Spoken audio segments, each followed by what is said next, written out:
ladies and gentlemen. It is Wednesday night here on FifthDimensionRadio.com, here in Cuyahoga Falls, Ohio, and you know what that means. 10-cent beer night. 10-cent beer night. Bob is right. Here on FifthDimensionRadio.com every Wednesday, 7:30 to 8:30 p.m. Eastern Time. We're filming here on Monday, June 16th for the show on June 18th. So anything that's happened up to this point, we're going to talk about. Anything that's happened between then, we don't know about. And it's funny because the past month, a lot has happened between when we filmed 10-cent beer night and then when 10-cent beer night happens. And then we have to, the next show, talk about, we didn't get to talk about this and that because it all happened on Monday night, Tuesday, whatever. But a lot happened over the weekend. And we are going to start with baseball here with the Guardians. And 1-5 last week was not very good. In the last 10 games, they've lost 8. They've lost, so they're 2-8 of the last 10 here. 2-10. 2-8. Yeah, they lost 2 out of 3 against the Reds early this week. So Tito Francona got his revenge there, and that is the first time since 2014 the Cincinnati Reds, have won the Ohio Cup. And it was fun because that would have been Francona's second season with Cleveland. Was when the last time the Reds beat Cleveland for the Ohio Cup. So an 11-year streak ended this past week, and Reds won the series there. And then they turn around and get swept by the Mariners. And I was looking, because I'll be honest, I haven't been paying as much attention on numbers. So I took part of Saturday night. I was bored. I was catching up on some other work and whatnot, and I just pulled up the roster and was looking at batting statistics and all that, and pitching too. And it's like what you've been saying, Bob. The pitching's not bad. It's decent. It's not great, but it's not bad. It's like a B-, and some days it's a C, but you're not going to get a D in that usually. Our bullpen is not what it was like last year. No. And Clase is just, I don't know what his problem is. Well, he blew another save over the weekend. This guy used to come in and it was a guaranteed shutdown. Right. I don't know what the problem with him now. My guess, if I had an educated guess, and I haven't been watching as closely, it comes down to they're expecting the fastball. So when it comes into their zone, they kind of tee off on there. That's really all he got. Right. His off-speed pitches aren't the greatest. We've talked about Cleveland bullpen guys in the past and what they brought to the table. There was always something different. And I'm backing up to the Francona era here, but Cody Allen not just had a fastball, he had a great curve and changeup, and that threw pitchers off. Andrew Miller had that slider and that curveball, especially that slider that was nasty against lefty batters. Even righty too, the way he would adjust it, and that was a problem. And then you look at guys like Brad Hand, who had a variety of fastballs, but then also had that changeup in there, that off-speed stuff that would move enough and was accurate where it became a problem for the opposing batters. Clase, it's this fastball. That's it. That's all he's got. Yeah. And you know what? You got to have 2 or 3 pitches. You have to. Right. Because eventually they're going to catch up to your fastball. Right. They're going to catch up to it. Well, but let's get away from the pitching for a minute. They have no hitting. Well, that's what was the next thing I was going to bring up. Go ahead. They have no hitting. That we knew that from the start of the season. They had no bats. They the last off season they did not go out and get anything. They didn't work anything. Lane Thomas, he's fair and fair. He's been injured coming out. And they're not playing. He's coming back, but Jose is doing. They had a stat the other night. I was watching the game. Jose's batting 186 up until the 7th inning, and he's batting 380 after the 7th inning. When it matters the most. When it matters the most, towards the end. Quan, of course, he's 8th in the league, but those are only 2 guys that are really that you can count on. And Jose's up there in the top 5. But Jose, his first couple times at bat, he just ain't got it until he pulls in. But I'm going to tell you, but the rest of the lineup, they talk how great Bo Naylor is, and I like the kid. He's only batting 180-something. Right. He does have 9 home runs. He does strike out a lot. He gets a lot of called strikes that he don't even swing the bat at. Right. The other night, I watched him strike out 3 times, and 2 of them were called thirds. Right. Yeah, he's got power when he hits the ball. They need before the trading deadline. They need to go out and get a bat. Did you see what Boston did? We were gonna bring that up because the Because Guardians are playing. Giants, yeah. I mean, Guardians are playing the Giants. Boston traded Rafael Devers. Devers, which is going to be playing tomorrow night against the Guardians. Right, correct. Yeah, Bob was talking about that massive trade that happened. There was two big trades in sports that happened over the weekend. One was in baseball. Rafael Devers, who gave the Red Sox some attitude since Alex Bregman signed, finally got traded. He was sent to the Giants for two starting pitchers. Kyle Harrison, who was supposed to start against the Dodgers yesterday, was pulled to go to Boston. He actually got optioned at AAA too in the process. They also got I should have that trade up. You caught me off guard here. Well, no, I'm just saying that's what Indians. The Guardians need to start doing something like that. They need to go out there and get a bat. We need a bat. Right. You know, there's a lot of good ball players out there that are on the trading block, that are on teams that probably ain't going to go nowhere anyway. We're 10 games out right now. You know, we're 10 games out.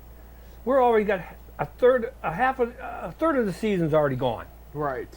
Jordan Hicks was the other starting pitcher the Red Sox got in the deal. They also got prospects, outfield, infield prospect James Tibbs, and minor league right-hander Jose Bello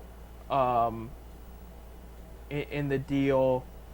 There's another position player, this is not mentioned, that was I thought there was 5 players in there was the deal. two position prospects they think could be up sooner than later. But yeah, Devers, he wanted the big contract, and the Red Sox felt he wasn't putting up the numbers to do that, which I disagree.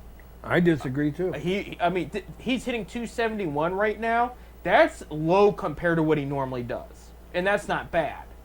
And this guy's been a great bat for the past 5 years, and he wants $300 million, this and that. So Red Sox took a little less than what they could have got for him, so Giants could take his entire current salary. That was the deal. But Red Sox walked away. Giants could afford it. Yeah.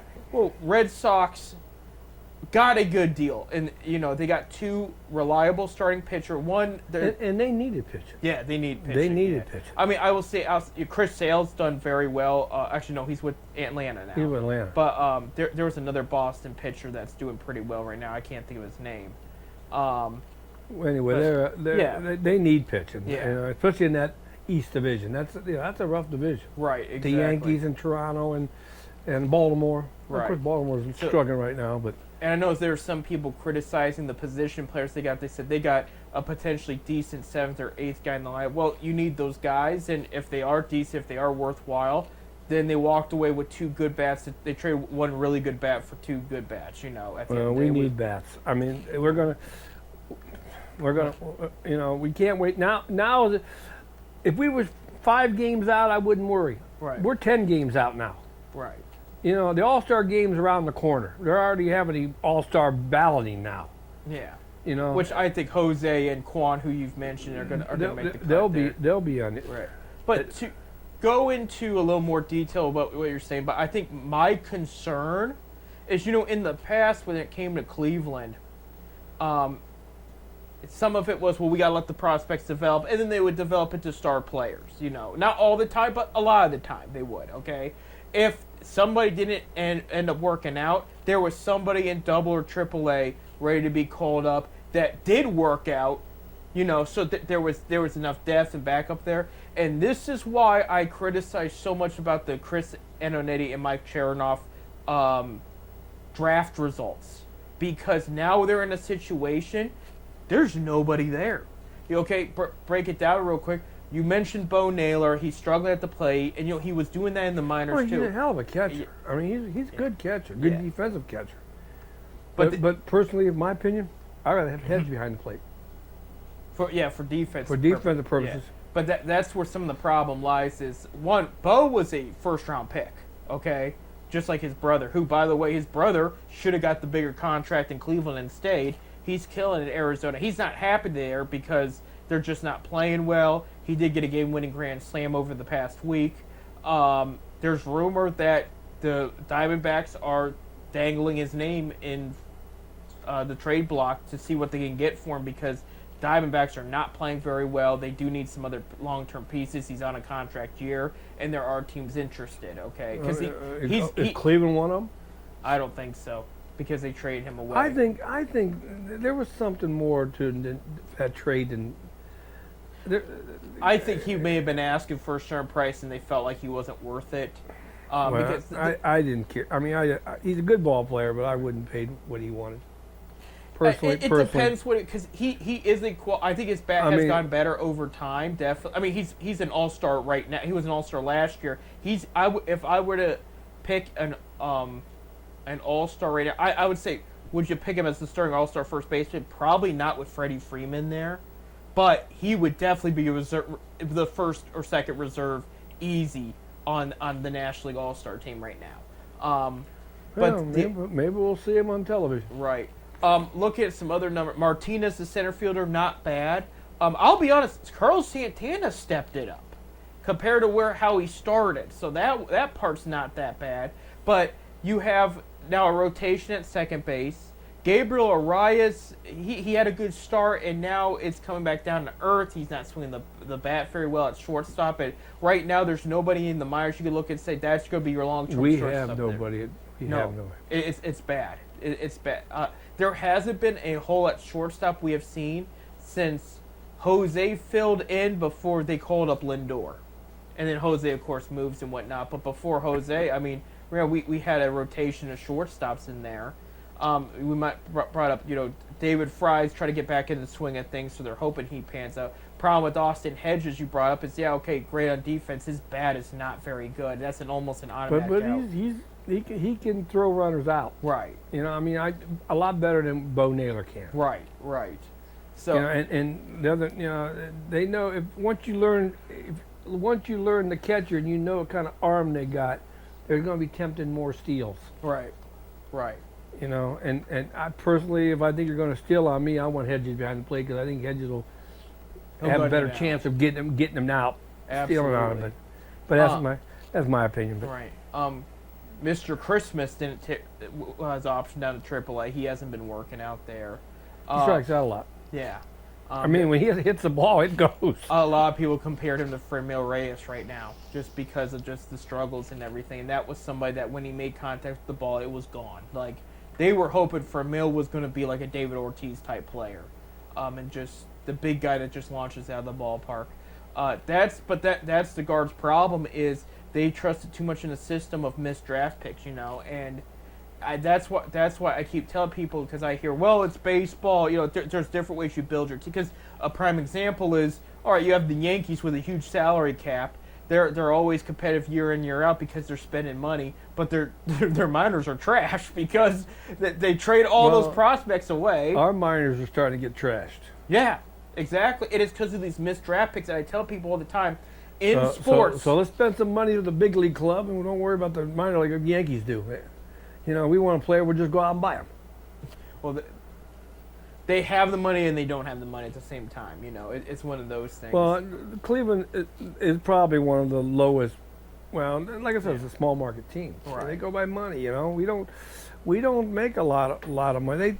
I really believe they thought they was going to make a lot of money on this Guardian TV crap, but.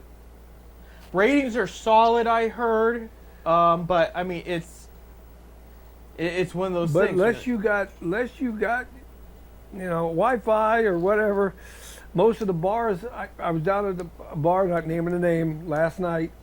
They had the game on TV, and they said they had to buy the package because they didn't have that package. Right. So now they had to buy it. So now so they could show the Guardian games. So that's how they make their money. If you want to watch it, you're going to pay for it. Right, absolutely. I know. Luckily, DirecTV, they gave it to us. That's part of our. They made a deal with them. Yeah. They made a deal with them so we can, on which we pay. Of course, we have to pay. We pay our monthly bill, but it's added into that, so right. we don't have to buy it. But looking a little bit more deeper onto this team, Bazana, you're not going to see him get called up this year with the injury. I honestly did think I heard he's out for the rest of the year. I heard that the other day. I heard he could be. They're not going to write. They said the earliest would be mid to late August, and he'd be probably back in Akron if he came back. Because he hasn't been playing, so you wouldn't call him. They're going to not call him to the big league club. No. They're not going to call him. I think if he was healthy in the way he was going, I think in September it would have been talked about. If anything, they'll send him to AAA. Right. After a couple starts at Akron. Right. To make sure that he's okay. Right. But he won't. And come September when they call up, when they're allowed a 40-man roster, you ain't going to see him up at Akron. And I do know Tristan McKenzie, he had a rehab start in Arizona. Did not go great.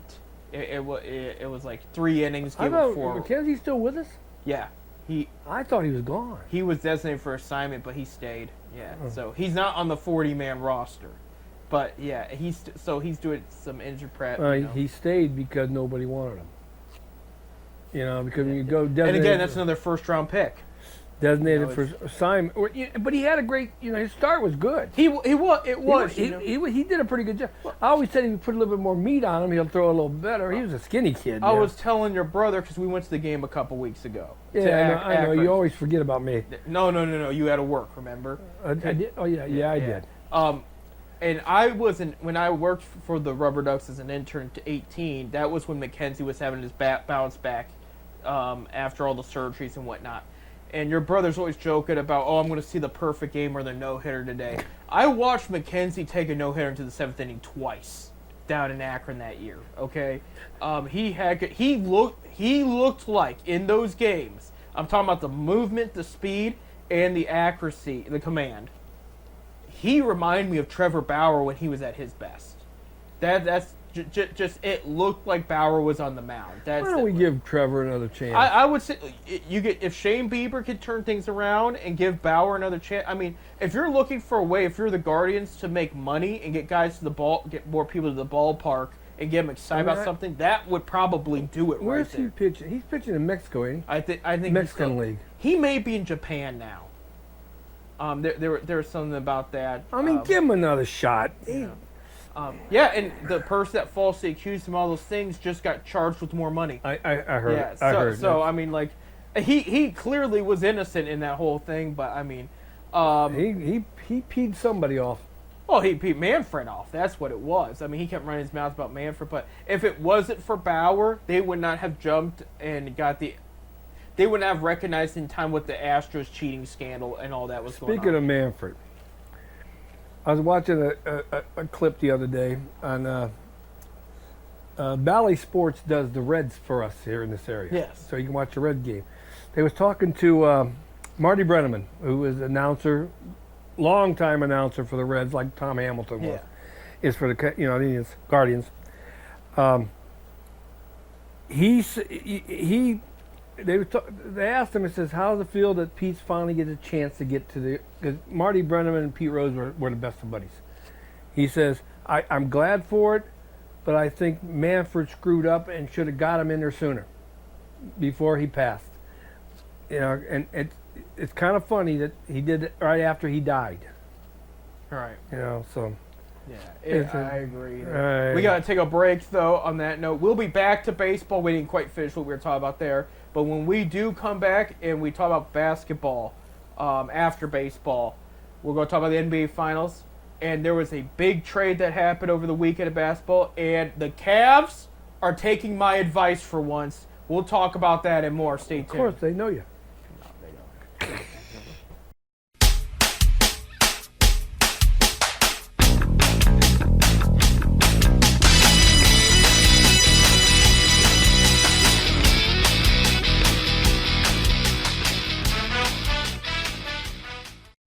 All right, welcome back to Ted Said Bear Night, our second segment today, and June is starting to look more like June around here, where it's going to be a little rainy for a couple of days, but then they're talking about high, hot, sunny temperatures for the weekend and next week, 80 to 100 degrees here in Ohio, and baseball weather has never been better here in Northeast Ohio this year so far. So this year. Hey, speaking of baseball, yes. Okay, we have 3 area teams that won championships state championships in baseball this There year. you go. What happened? Well, Berlin Highland down there in Holmes County won the state Division 6 championship.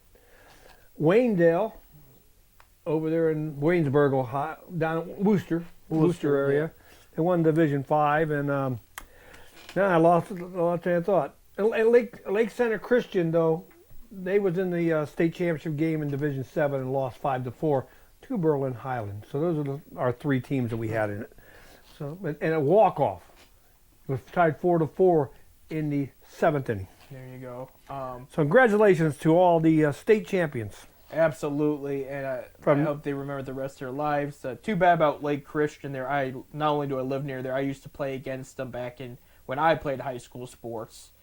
And no, good people, good school, but they went pretty far this year, which is further than they normally go. I think they're a small school. I don't think they have football. Do they have football? No.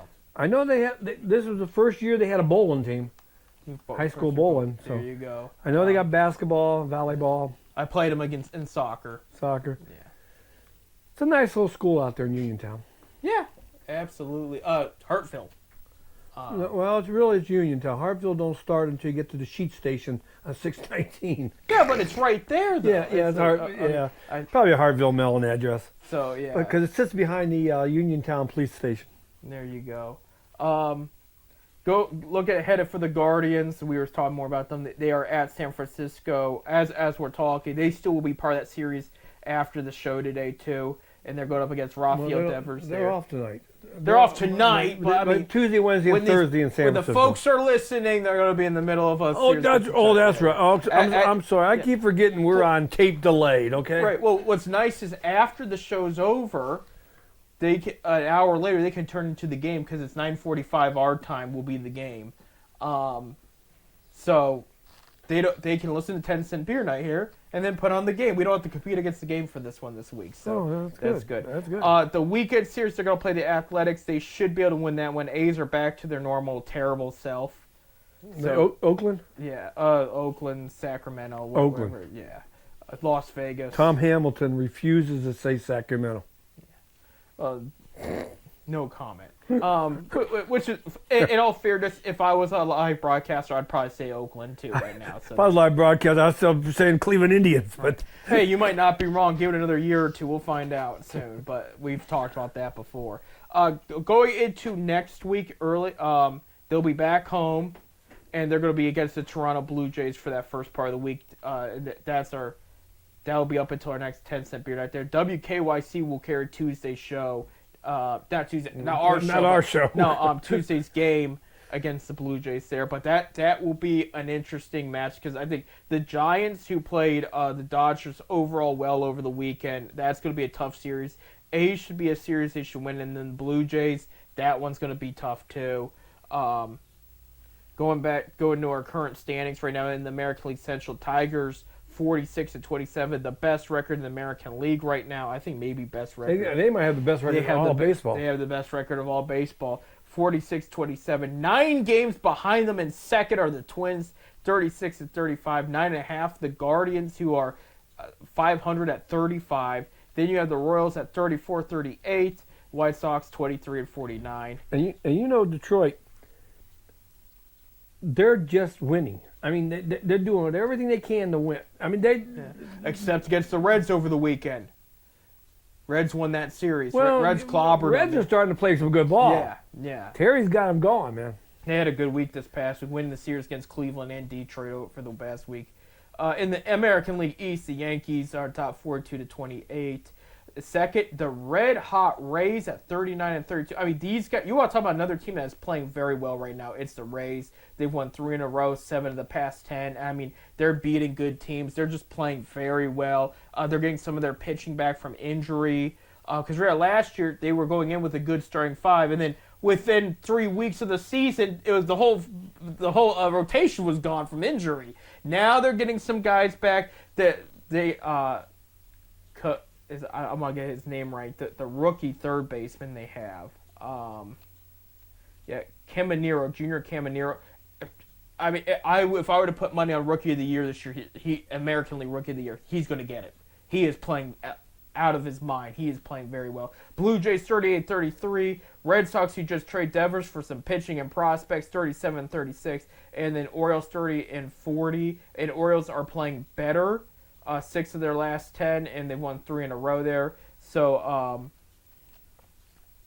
Coach Tony down there is having things go a little bit better over there in the American League East. But I mean, they're 12 games behind the Yankees right now, which is not terrible at this point of the season. So it's anybody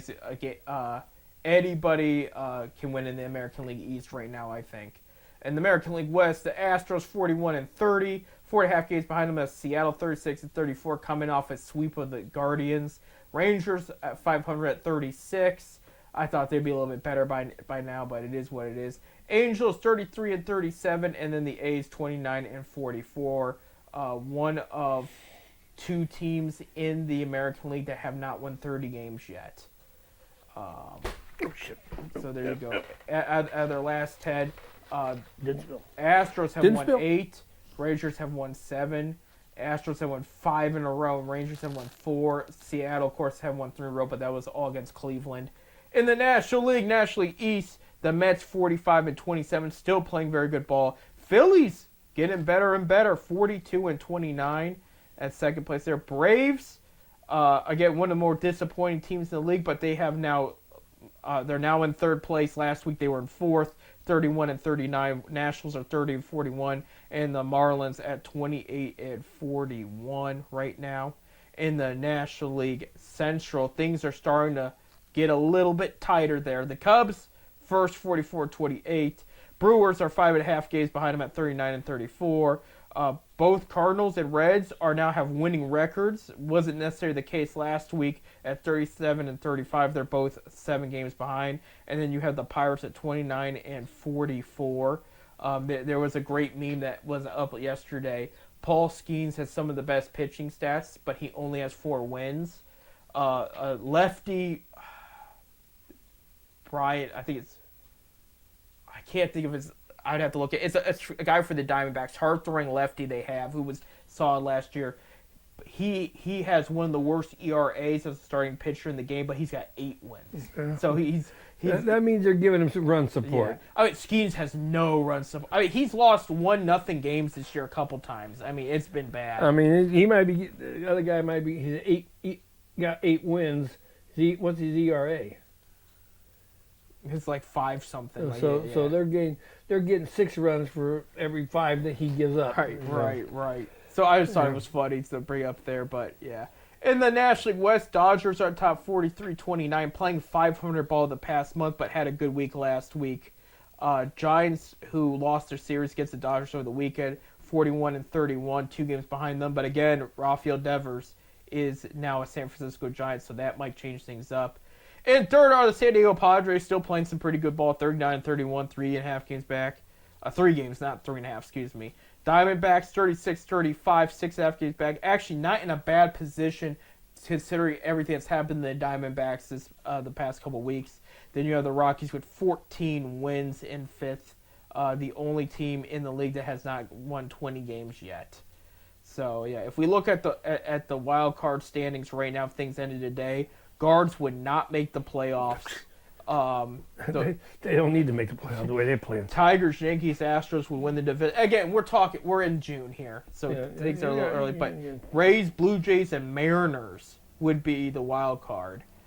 In the National League, Mets, Cubs, Dodgers would be the automatic bid. The wild card would be Phillies, Giants, and Padres. So you're seeing the National League West and the AL East just absolutely loaded with potential.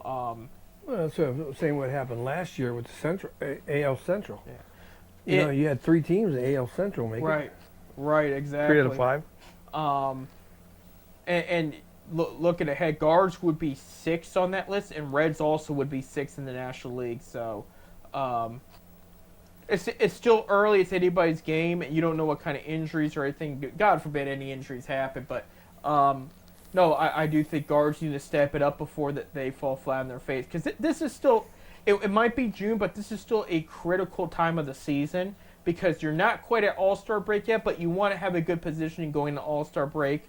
It's not always the case. We've seen teams absolutely kill it up to All-Star break, and after All-Star break, they're the opposite. Just absolutely implode, and they're not the same team. They don't make the playoffs. The Guardians just can't get any further down than what they are. No. I mean, not in our division. No. Now, don't get me wrong. We played Detroit tough so far. Right. They have. You know, and so we get to play Detroit 3 or 4 more games, and we can maybe gain some ground on them. Right. And we played a Central Division pretty easy, pretty. I think the only team. Did we swept the White Sox? No, we didn't. We 2 out of 3 had White Sox. Right. They haven't lost this year against Chicago. That I know. I know we took 3 out of 4 against Detroit. They've done well against Kansas City. Kansas City. Minnesota's been hit. Like there's been I think there may have been one series they may have lost. No, they was 1-1. Okay. Yeah, because the rain. The rain out. Right. We're going to make that up. Right. They haven't played Minnesota a ton this year, and that's what does make this tough. We've talked about the schedule and all that, and the impact that's happened. The schedule change within even the minor league we were briefly talking about a week ago. With the schedule, it's like you're not going to play the AL Central as much, so you got to take advantage when you do play them. But at the same time, you're also playing some of the weaker teams in these the stronger ones too. I get that, but you also play some of these other weaker teams in the other divisions, and that helps you catch up a little bit. But it makes things interesting come playoff time. So they have to take advantage of every time they play a divisional foe, or well, because you play them more than anybody else. Right. You know, so if you can say go 7-3, you know, I mean, I don't know how much they play. 12 games now each team, so that's 48 games. I don't remember, to be honest. I think it's 12 now. It used to be 16. Yeah. So when they made the National League came into it, you know, now they got to play National League. Interleague now, yeah. Interleague. I think we play them each team 12. So that's 48 games right there. Right. You know, you're playing Tigers 12, Kansas City 12, Minnesota 12, and what was the other one? Chicago. Chicago, yeah. The one that's not going to matter at the end. That's the one. That's the one. I know we're only in June, but so that's 48 games there. So if you can win 30 of them, we'll say, right, and go 30-18. I mean, you just got to win half your other games. Right. So. They honestly Detroit's on except for against the Reds this past weekend. Detroit is not blowing anybody away. They're just winning. Yeah, they're just finding winning, a way to win. They're down. They was down the other night, 6-2 or something like that. I was watching the scoreboard going across the bottom, 6-2. Next thing you know, it's 6-3, 6-4. They just kept picking away, and they got a pretty decent pitching staff. You know, Skubal's definitely up for a Cy Young again this year. He dominated Cleveland. Dominated them. Absolutely. You know, and it's funny that he is, because historically, stud pitchers in the American League Central don't always have the best luck against Cleveland. Me and a friend were talking about this the other day. Johan Santana, remember him for the Twins? When he had unfortunately ridden injuries at the end there, but when he was at his prime, we're talking the early 2000s, mid 2000s, when Cleveland was rebuilding, or good, you know, depending what year you're talking about. If you're talking 05, 07, they were very good. But if you're talking 02, 03, 04, they were rebuilding. He could not beat them worth a damn. He could not. He got lit up every time he played against Cleveland. Another one was Justin Verlander. We had Verlander's number in right. Detroit and Houston. Right. And now he's with is it Texas now? No, San Francisco. He's with San Francisco. He's with San Francisco now. Yeah. And I think we see him this weekend. Yeah, they might. Yeah, so we'll see, maybe keep the tradition going and blasting Justin Verlander there, but always did well against him. Mark Burley was hit or miss. There was games where they lit him up, and there was games where he pitched very well against them. As far as American League Central dominant pitchers go. Yeah, that's true. We've always had some good luck against some of the better. And I'm even talking about like when Cleveland was bad, you know, and it was the way it was. Well, I just don't know about our bats now. I mean, you got Quan's doing okay, Jose, you know, Santana's starting to come alive a little bit. Right. We need to get Thomas back into his full swing. Of course, I guess Vogt Thomas is going to play a day off a couple, because he wants to make sure that he's Right. so he ain't gonna get the groove. They probably should have just sent him down to AAA and let him play a week or two down there, and I would have said so myself. but let's to get his groove back. But maybe he don't got no options. Maybe they can't do that because of Right. I don't know the way the contracts are anymore. I don't know what. And we know when this guy's at his best, he's a 300 hitter. He's a 20-plus home run hitter, and he's got speed. This guy, I mean, I'll tell you what, he's a hell of an outfielder. Right. I mean, when they got him, it was a shock because they're like, this guy's nowhere near his prime yet, and the reason the Nationals gave up on it is because they're loaded with outfield prospects. I mean, absolutely, it was to the point they were overloaded. That's why they dumped him because they Well, I liked the move when he came here. yeah, they had Cruz coming up. They had his name's slipping my mind, but it was a guy that got out of the Juan Soto trade. James Woods, not the actor. That's actually his name. And they're talking about him being an all-star because he is hitting the ball very well, and that's why they pulled the plug on Thomas because like, what can we get for him now? Because right now he's got good value. He was struggling at the time, but they said there's still a lot to like about the guy, but we have all these outfield prospects, and most of it was either the draft or coming from trades and whatnot. And that's the problem we're having with Cleveland in the front office right now. So I've complained about the draft and draft picks, and I understand, like, okay, in baseball, you don't see the guys for 2, 3, 4 years when you draft them. However, I'll repeat this constantly, too, in this day of age. We're finding out in sports, all sports, not just baseball, teams, even with their bad draft history, I'm including the Browns in this one too, okay? Because of analytic improvements we have seen in sports, teams are hitting on more of their draft picks. They might not hit their first round pick, they might not hit their second round, but they have a better chance of hitting their picks because they have more data. I think they're doing better hitting the lower round picks than they are the top ones. Right, there's that, and the trend I'm seeing in baseball more. If you want to just talk about baseball, they're picking these stud college players because they're saying, look, in a year or two, this guy's going to be in the big leagues, because it's they just got them playing college ball instead of taking the risk on the high school kid, which still will happen. We want to evaluate the high school kid more, so we're going to pick them in the later rounds, or unless we're sold on them, then we'll pick them, but we're going to pick somebody that we know what they bring to the table right away against competitive college players, and we're going to see them sooner. So that's been the attitude. That part's fine, but they're not hitting on these picks. And you looked at the 2010s Indians. What did Shapiro draft? Francisco Lindor, Josh Tomlin, Jason Kipnis, Lonnie Chisenhall. Well, go back before that with John Hart. Look who he got.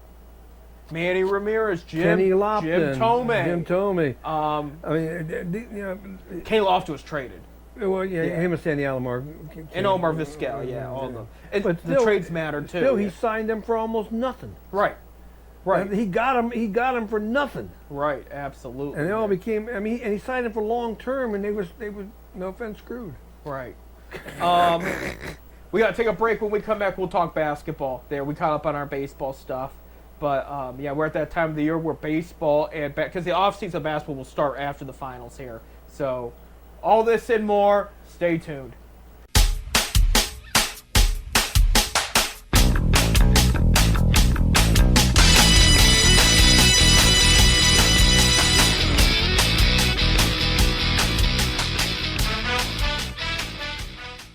All right, welcome back to 10 Cent Beer here on Fifth Dimension Radio.com. I'm Seth. I'm Bob. And I hope everybody had a good Father's Day yesterday. All the dads. How was your Father's Day, Bob? Producer Bob. Producer Bob over here. What about yours? My daughter was in Vegas. There you go. She did call me from Vegas. She's always in Vegas. You know what? I told her, I said, do me a favor. Go to the sports book and put $20 down on the Browns to win the whole thing this year. She said, you're always up at MGM Northfield. Just you go do it yourself. There you go. Of course, she's probably happy. She's a Steelers fan. Aaron Rodgers signed last week after our 10. I did hear that. And Myles Garrett said, "Well," he said it'd be a good one for the graveyard because he does his annual Halloween graveyard of all the quarterbacks he's sacked, and so he's looking forward licking his chops at the opportunity to put Aaron Rodgers in that graveyard there. So that's what he's not actually going to hurt Aaron Rodgers. It's just so it's not a Randolph type thing. Was the quarterback he Rudolph, yeah, where he threw it, slammed his own helmet into his skull, and that was Rudolph was predicted to be the starting quarterback until Rodgers signed. Rodgers said it was either Pittsburgh or retired. He wasn't ready to retire yet, so we'll see what happens. If I had my choice, I'm retiring. Right. I ain't retiring. You might have two 40-year-old quarterbacks go at it. Between Flacco and Rodgers in that matchup there, and then as I brought up, I think I brought this up last. So maybe Rodgers signed last week. I don't remember you bringing that up last week. I got my time frames up, but because now that Rodgers is in Pittsburgh, the start quarterback, if Flacco starts for the Browns, the only team to not have a starting quarterback with Super Bowl experience in the AFC North is the Ravens. Their two-time MVP quarterback, Lamar Jackson, has not been in the Super Bowl yet. But Flacco was with the Super Bowl with the Ravens, but now he's in Cleveland. Now you have Rodgers at Pittsburgh, who beat Pittsburgh in the Super Bowl. And then you have Joe Burrow, who lost... was that yours? That was mine there. There you go. Who lost the Super Bowl against the Rams a few years ago. But at least he made it there. Here you go. I'll fix my mic while I'm talking. But speaking of football, there's a story I want to bring up to you, Bob, because it's kind of sad. Part of me thinks we shouldn't be talking about it, but it's not a bad thing for us. But basically, we're saying we told you so. Me and you made a prediction, sort of a prediction we're talking 8 months or so ago. And it happened. We didn't know it until I got the information. So this is what happened. Over the past weekend, I had a friend. He was a Browns season ticket holder for about 4 years, something like that. But five except for 2020. So let's see, 19, 21, 22, 23, 24. Yeah, so 5 years, okay? Let his tickets go because for financial reasons and whatnot, personally, 1, 2, how bad last year was. And 3, just the stuff going on with the team at the time, okay? And, when they talked to him last year, he decided to stay on board, him and a couple other buddies of mine. They had warned me, they said, well, if you give up your spot, it's going to be hard to get back. We have a big waiting on-call list. And me and you had made a question near the end, made a comment near the end of the season, after the season was over. Well, we want to know where that line is now. Because, all you're talking about is the new stadium, you've won 3 games, this and that, all this stuff's unfolded and everything. Over the past weekend, the Browns called that friend back, and they said, would you reconsider buying? He said, no, you let Nick Chubb go. I'm not going to do it, okay? Because Nick Chubb signed with the Houston Texans about a week ago. We brought that up, They called another friend of mine that was not a season ticket holder, but had bought a game or 2 last year. Would you be interested in season tickets? No, I'm gonna pass. I don't like what they've done at quarterback. I don't like them Nick Chubb walk.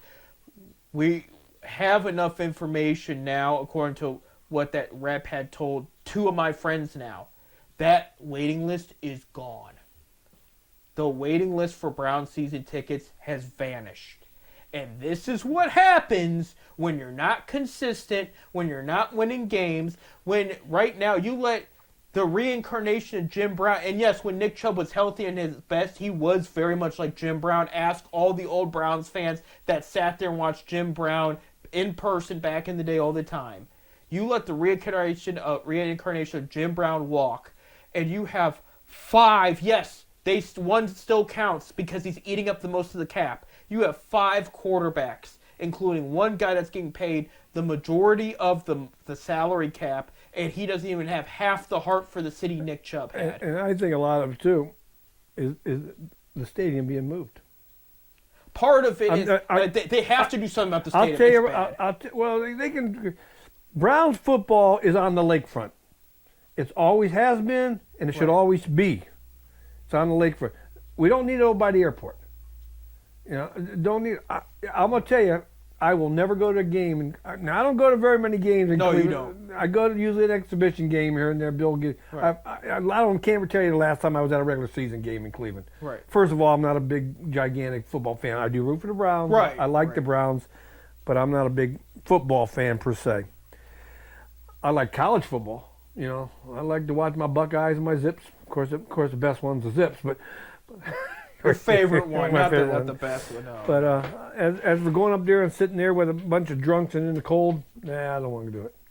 But traditionally, the game is on the lakefront. Yeah. I like sitting in the stands, looking out over the lake. It just ain't gonna be. If they move to Brook Park, you'll never see me at an exhibition game either. I could care less about the Dome Stadium. Football belongs outside. Right. Right. Like it or not. And it's the same way with these dome stadiums they used to build. They still got them for football, for baseball. Baseball belongs outside. Well, the domes are gone. Baseball, they're there. They got the retractable roofs and they can open them up now and stuff. The other night in Seattle, it was opened. Right. But you don't, I can understand if they want to do that with the football. I can understand. A freezing night, maybe. I'm not a big fan of an enclosed stadium. Right. Well, there's mixed feelings all over the place. And I'm in the position, I don't care what you do. Just give me a winning team. Give me a long-term quarterback. And you think moving them to a dome stadium in a couple of years is going to make them a winning team? They got to win here in Cleveland first. That's where I have to say there's more to it than football with that, because what's going on is Haslam found a way to make more money. He brings a dome stadium to Cleveland. Men's Final Four is coming. The WWE, WrestleMania, and Royal Rumble are coming. They got it now. You can't do Royal Rumbles in January, and they just did SummerSlam in Cleveland recently, so they're not going to get WrestleMania. They could do WrestleMania. At the field house. At the current state. Not in the field house, no. WrestleMania is too big. Those are the three biggest wrestling I've been events. up there for it. Not for WrestleMania you have. It's never been in Cleveland. WrestleMania, you've been to SmackDown or Raw. Yeah, I was at Raw. I was at Raw. Yeah, Raw can be at the field house. I took my daughter up there one time. Yeah. She wanted to go to watch, so I don't know what wrestler. I know it's fake as hell. Yeah, SmackDown's coming in July for the field house. But no. WrestleMania is the biggest. Technically, I think it is the biggest. Royal Rumble second, and SummerSlam's third. But you guaranteed if you have that big of a space, WrestleMania will eventually come your way there. I will say, as far as the current stadium goes, it is falling apart. They had an issue with the recent AC/DC concert. Debris was falling on people's heads. They had to move the whole section to another spot. So the work's got to be done with the stadium regardless. But my thing is, on top of that, now you have a chance with the stadium's only not even 20 years old. Right. Haslam found a way to make a new community and more money, because the comparison that's been we were talking about the All-Star game for baseball. It's in Atlanta this year. Okay, Braves got a new stadium, and they did that move. They moved to a suburb and made it into a Braves town where it's Braves everywhere, 24/7, no matter baseball season or not, and they have thrived, made their own thing, and made a lot of money. That's what Jimmy Haslam wants. So I'm not saying I'm for or against it. I'm just for a better team in general. Here's where I have an issue. One, they're going ahead and doing it anyway. They said, we don't care what the city thinks. That's going to cause a rift between Haslam and the city. Two, our Ohio Senate just agreed to send $600 million of tax revenue to the project, which could be used for other things. Could be used for other things. Yeah. Why should I pay for it? Right. Why should my tax money or Bob's tax money pay for a stadium that we'll probably never go to?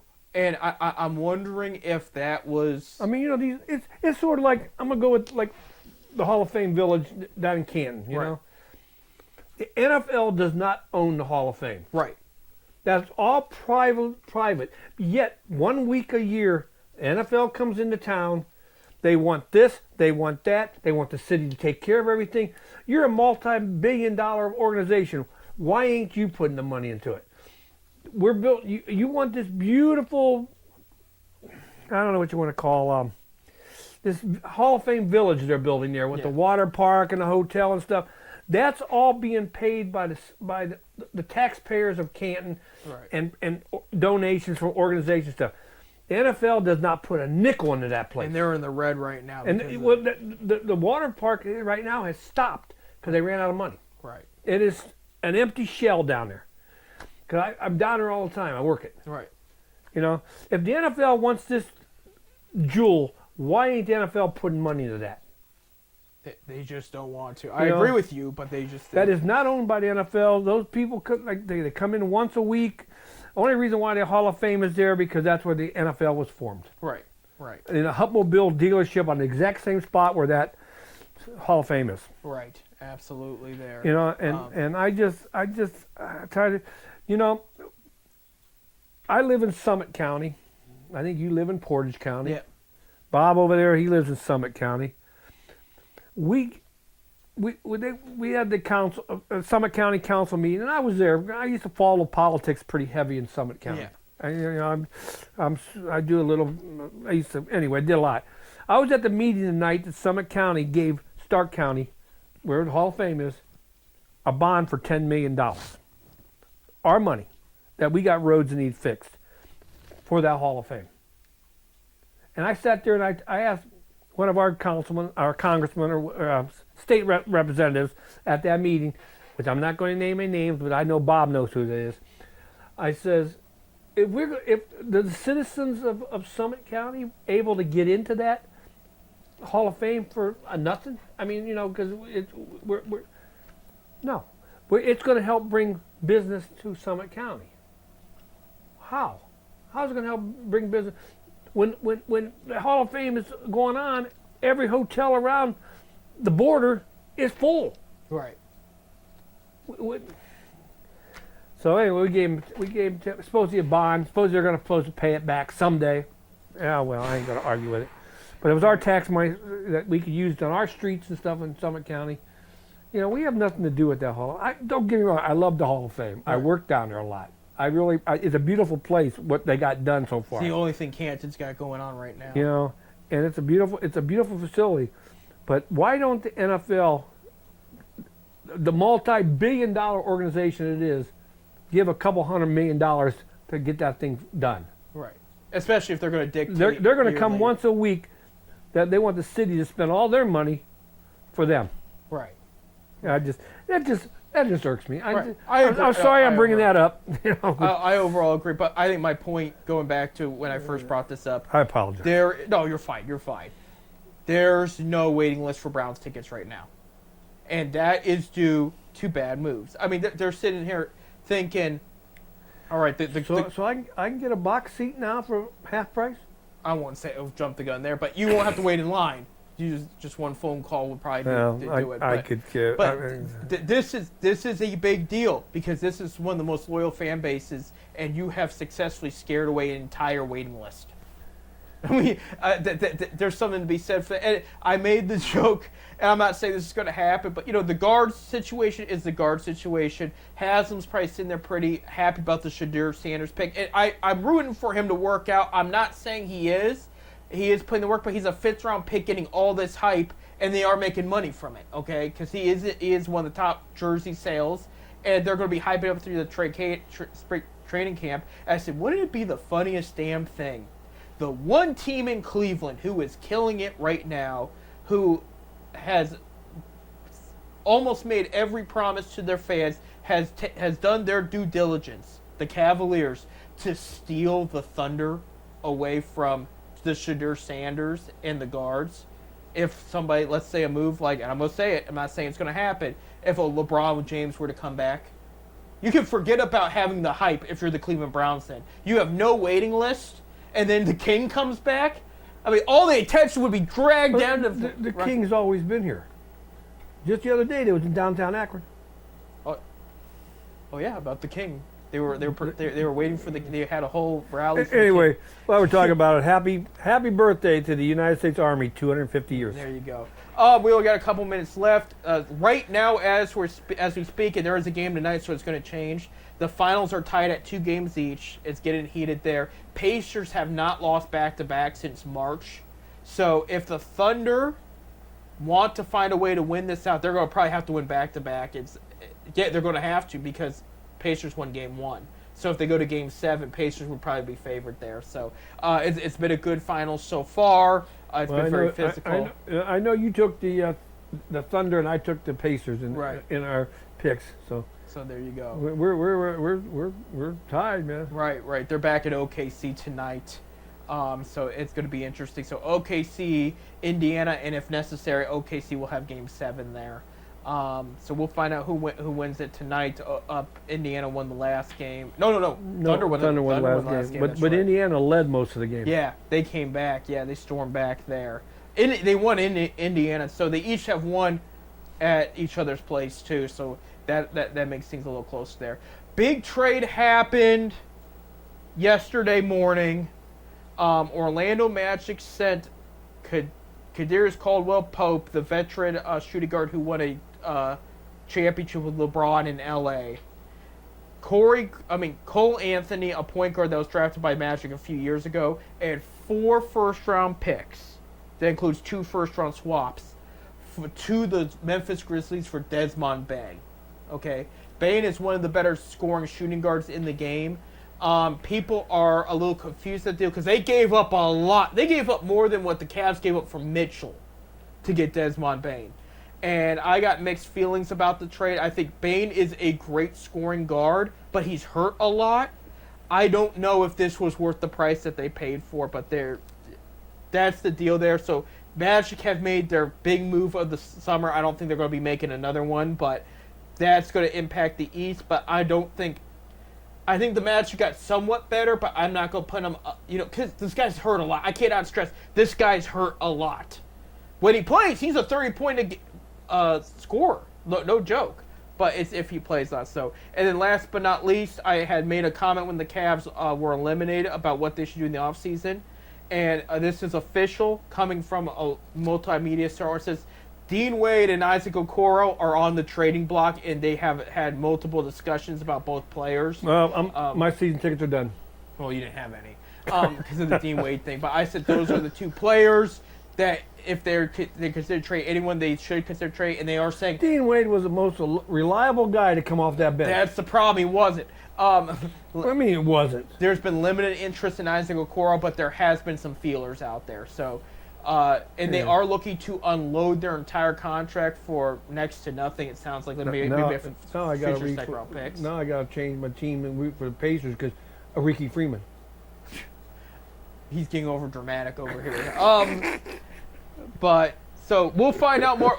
After the finals, the draft's around the corner. And Cavs have 2 second-round picks, so we will hear sooner than later what's going to happen there. So, hey, we got to wrap it up. Thank you guys for listening. Next week, we'll talk about who won the NBA Finals because we should know by now. I think the Sunday would be Game 7, so we should know who won the finals by next week. We'll talk about where baseball's at. We'll talk about the NBA offseason, that and much more. Thank you, producer Bob. Thank you, Bob. Thank you. No Thank problem. you. Thank you for inviting me in. Go Guards. Go Ducks. Go to a baseball game. Enjoy yourselves. Take care. Be safe. Until next time. See ya.